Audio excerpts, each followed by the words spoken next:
হরে কৃষ্ণ কৃষ্ণ কৃষ্ণ হরে হরে, হরে রাম রাম রাম হরে হরে। নিতাই গৌর সীতানাথ প্রেমানন্দে হরি হরি বল।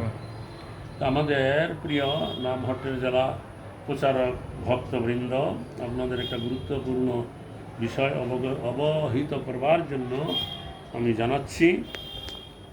তো আমাদের গুরু মহারাজের কাছে, শ্রী শ্রী অজয় পতাকা গুরু স্বামী মহারাজের কাছে যারা আশ্রয় হয়েছেন ইতিপূর্বে, তো এইরকম কত ভক্ত আছে প্রত্যেকের জেলায়, হ্যাঁ, তা আমাদের অফিসে জানাতে হবে নয়নয় অভিরামপুরগুর কাছে।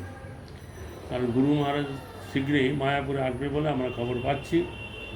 আসলে কত সংখ্যায় ভক্ত আছে যারা গুরু মহারাজের কাছে আশ্রয় প্রাপ্তি হয়েছেন এবং তারা গুরু মহারাজের কাছ থেকে হরিনামে দীক্ষিত হতে চান। সেই সংখ্যাটা নিয়ে আমি গুরু মহারাজ সেক্রেটারিদের সাথে কথা বলবো, যেন এত সংখ্যক ভক্ত আমাদের আপনার কাছে আশ্রয় নিয়েছে এবং আপনার কাছে হরিনামে দীক্ষিত হতে চান।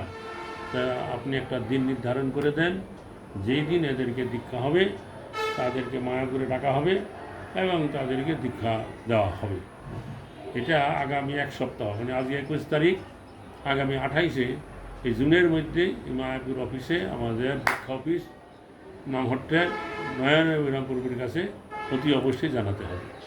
তো ইতিমধ্যে গুরু মহারাজ মায়াপুরে আসবে বলে আমি বিশ্বস্ত সূত্রে খবর পেয়েছি।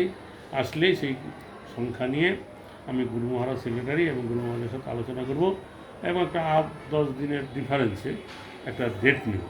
সেই ডেটে আপনারা সেই ভক্তগণকে নিয়ে মায়াপুরে আসবেন, তাদের দীক্ষাকরণ হয়ে যাবে। হরে কৃষ্ণ, ধন্যবাদ। নিতাই গৌর সীতানাথ প্রেমানন্দে হরি হরি বল।